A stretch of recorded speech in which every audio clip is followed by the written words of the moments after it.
Yes, mengenai kenaikan UKT ini, tadi saya sempat berbicara juga dengan Mas Putra. Sampai ada di satu universitas, 50 calon mahasiswa baru akhirnya tidak bisa menimba kuliahnya diakibatkan kenaikan UKT yang luar biasa drastis.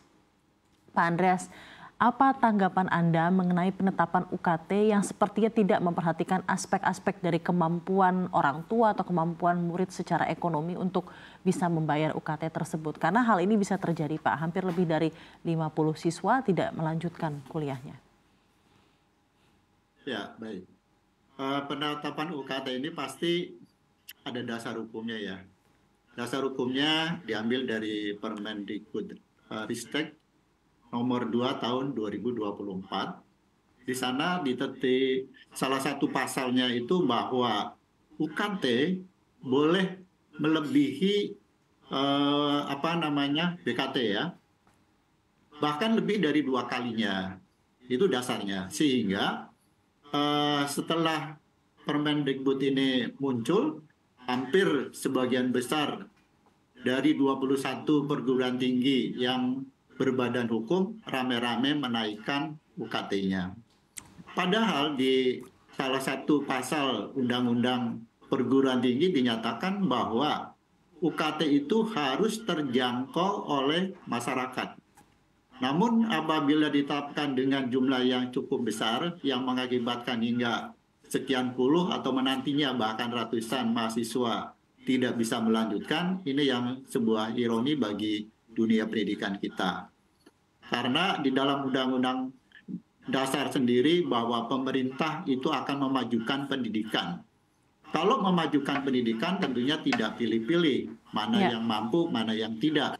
Dan lagi ada yang mengatakan pejabat itu bahwa perguruan tinggi atau kuliah itu adalah kebutuhan tersier. Ini menurut kami juga suatu hal yang tidak baik ya diucapkan di kesempatan seperti ini. Nah, penentuan ini UKT sebaiknya harus transparan karena asas daripada perguruan tinggi memperoleh badan atau dalam bentuk badan usaha adalah perguruan tinggi harus menerapkan prinsip akuntabilitas dan transparan. Nah, dalam hal ini apakah sudah transparan atau belum? Nah, ini yang harus dibuka semuanya sehingga penetapan itu diketahui oleh masyarakat umum. Bahwa kita juga harus tahu bahwa UKT atau kebijakan yang sifatnya publik itu memang harus diketahui oleh masyarakat. Dari mana sumber-sumber dananya? Yang pernah saya tahu kalau dari perguruan tinggi yang berbadan hukum, sumber dananya cukup lumayan ya. Ada dana abadi, ada BOP perguruan tinggi, dan ada dari masyarakat. Apakah dana-dana ini kurang? Kalau misalkan kurang, tentunya pemerintah juga harus tahu kurangnya di mana. Karena anggaran pendidikan Indonesia itu cukup lumayan besar. 665 T. Namun kenyataannya yang nyampe ke perguruan tinggi baru 38,5 T. Ini kan jauh sekali. Kalau memang itu dirasa perguruan tinggi dirasa kurang, Kemendikbud ini harus betul-betul melihat anggaran yang ada pada setiap perguruan tinggi untuk bisa membuat sebuah anggaran yang berimbang. Dan apabila memang itu dirasa kurang, maka pemerintah seharusnya memberikan BOP yang lebih baik lagi, sehingga tidak menjadi beban bagi masyarakat. Jadi sebenarnya lagi-lagi dengan ada Permendikbud ini dan tentang kesesuaian UKT ini sebenarnya juga yang terpenting adalah harus ada komunikasi yang jelas dengan pihak universitas ya Pak ya. Jadi tidak serta-merta yang dirugikan malah adalah orang tua dan juga mahasiswa sendiri menurut Pak Andreas.